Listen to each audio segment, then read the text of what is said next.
Hi everyone, today we'll learn how to check the available storage on our Samsung TV.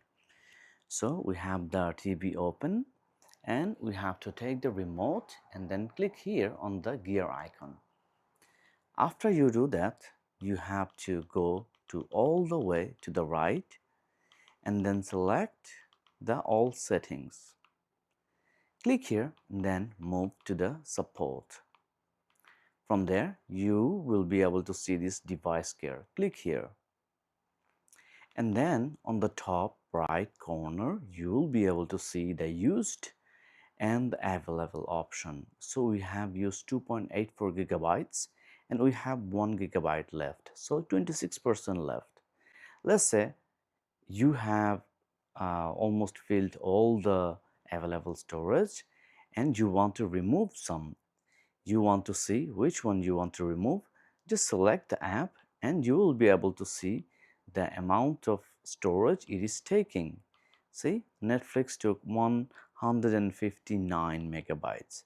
So this way you know like which one is using the most, and if you want to remove one of them, you just select them. Let's say like we want to remove Google Meet, select it and then on the top go to delete and then select delete.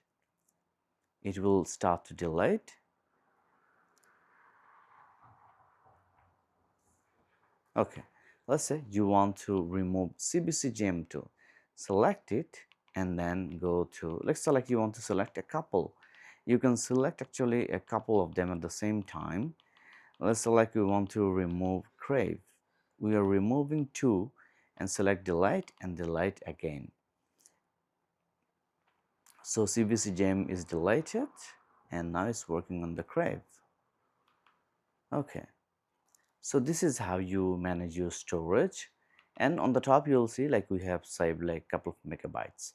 So I deleted the apps that are actually small, but if you want you can delete like the big ones, and this way you'll be able to save more storage.